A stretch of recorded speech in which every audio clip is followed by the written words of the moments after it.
Happy Sunday, Tampa Bay. We're with you for another week here on the Duncan Duo Real Estate Show to talk about the Tampa Bay real estate market like we are every Sunday at 10 a.m. here on WFLA News. I was out with some health stuff, had surgery a few weeks ago, and I'm just now finally getting back to the point of feeling remotely normal. Had some complications with the surgery, and then unfortunately got the flu. And then obviously the holidays and New Year kind of had an impact as well. So I'm happy to be back in the studio talking to you about what is going on with real estate to keep you updated and prepare you for the year ahead. A year that I expect to be a much better year than we had in 2024. A lot of my reasoning for that, first and foremost, I believe that the presidential administration change is going to give us a bump. I also think our real estate market is going to do better this year, assuming no major impacts from storms, simply because the further we get away from the storm damage that we had, the better our market's going to get, the more those homes are going to get cleaned out, cleared out, repaired, put back on the market. And I think that's going to contribute to positives. And I think we're going to see some drops in interest rates, some overall improvement in buying power for consumers. It's overall a better economy. So do I think it's going to be some stellar record-breaking crazy year? No. But do I believe that we will have a better 2025 than 2024 in real estate? The answer is yes. Now, let me define what I mean by that, because a lot of people will hear that and think, oh, the market's going to go crazy. You know, Andrew Duncan said on the radio that it's going to be so much better.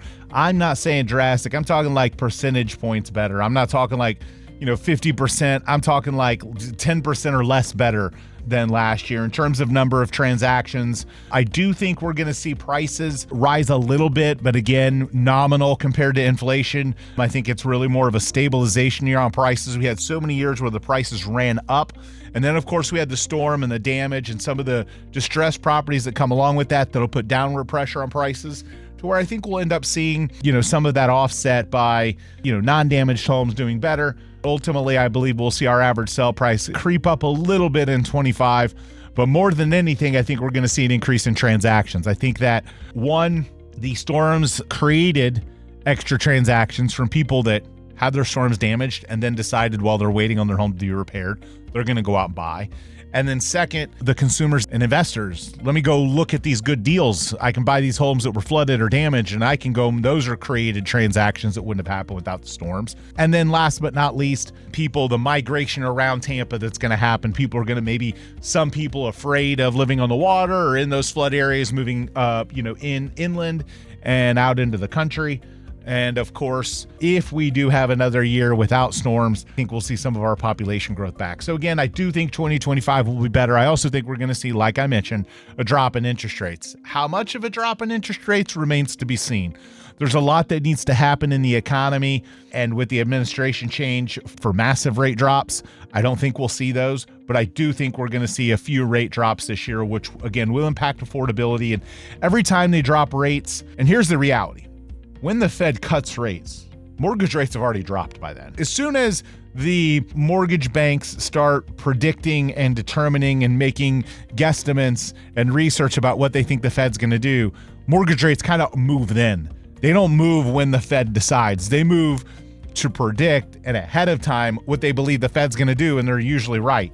So when you hear, oh, the Fed's dropping rates, the mortgage rates have probably already dropped in response to the Fed cutting rates. The banks already predicted that and expected that to happen. When you see the Fed cutting rates, the mortgage rates already dropped. You don't need to wait to make your choices about what the Fed's going to do. You just need to pay attention and hear, what is it forecast to do? The next Fed meeting, are they forecast to drop rates? Okay, the mortgage rates are probably dropping around that time. And when I say dropping, I don't mean massive drops. We're talking like maybe 1/10 of a point, 1/4 of a point at best is what we're likely going to see impact on mortgage rates each time the Fed predictions come out. So expect a few rates to drop in 2025, but not massively, simply because, again, inflation is not quite under wraps like people want it to be. It's not heading in the most perfect direction to get rates to drop. But 30-year mortgages, they're down in the mid-6s now. The average rate, of course, you can get into the 5s. Of course, you can buy a new construction home, and in some instances, get much lower by doing a 2-1 rate buy down. 2-1 rate buy down allows you to have higher closing costs, sometimes paid for by seller or builder, to where your rate is 2 points lower in year 1 and 1 point lower in year 2, and then the normal rate by year 3. A lot of people are looking at the 2-1 buy down right now with the expectation that by the 3rd year, we'll be back to seeing record low mortgage rates. Now, I don't know if I predict the same, but there are people betting on that. And certainly, do I think interest rates will be lower in a year or two? Of course I do. Do I think they'll be 2 points down? Hard to say that. Nonetheless, there are solutions out there for you to get your payments lower and your mortgage rates lower. It just requires the right mortgage lender, the right seller, and a creative approach to financing your property. I saw an article this week, and this is something we deal with a lot in real estate when family gets involved with the real estate purchase. And it's funny because you always want help from your family when it's valid help. But unfortunately, in the real estate industry, far too often we see situations where parents are helping their kids buy. Maybe parents are kind of controlling the purse strings and truly the real decision makers.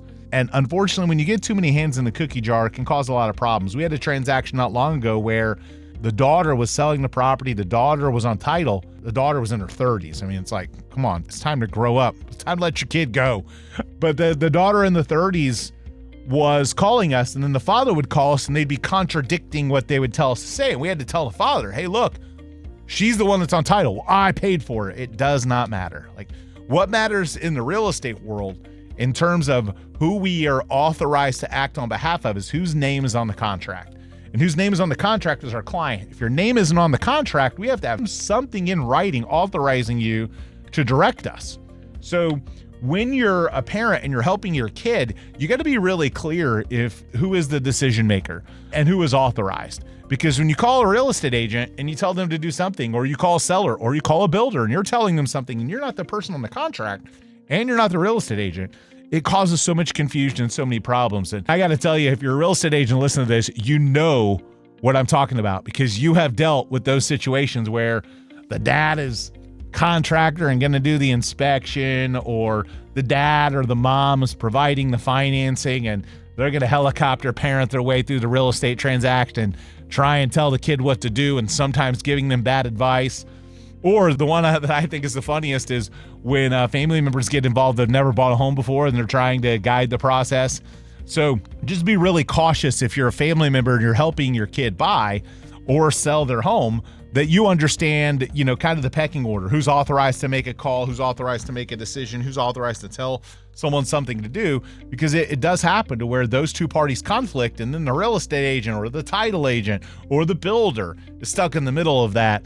And it's probably one of the worst transactions to deal with is when somebody's buying and their family member is intricately involved in it. It can be really problematic with the process of moving towards closing, because who the decision maker is and who directives you have to follow can get really confusing. But by law, it's whose name is on the contract or who's been authorized in writing to all parties to be able to act on behalf of transaction or the buyer or seller. Saw an article this week, buyers with kids get more family help, which I thought was interesting. So 1 in 4 buyers that have children received family cash for down payments compared to 12% of those without. So in other words, if you're someone that has kids and you're buying a home, you're 2 times more likely to get money from your family to help you buy a home, which I thought was kind of interesting. I mean, I guess I get it, because maybe grandparents they want their grandkids to have a safe environment, and the fact that someone's having a family maybe makes the parent or grandparent feel more comfortable giving money to the family for housing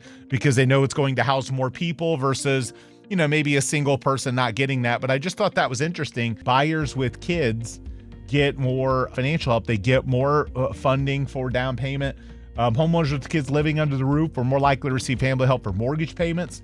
1 in 6 homeowners with kids receive financial support from family to help pay their mortgage, compared to 8% of those without kids. So again, same kind of number. Families, parents, grandparents are much more likely to help out their kids when their kids have kids. And if they don't, then they're less likely to help them, maybe because they think they don't need as big of a home unless they can afford it, and they don't need the housing as much unless they can afford it if they don't have kids and the economy's been rough. So obviously tugging at the heartstrings here, but the parents and grandparents supporting the families of their kids or grandkids is more common again when they know that their children at home, and maybe true more important need for more space than just somebody wanting extra room or extra bedrooms or extra garage space, but truly extra rooms for people to live in. So hopefully that makes sense as you go down the path of buying or selling. And if you're a real estate agent, man, enjoy those transactions when multiple people in the family are involved.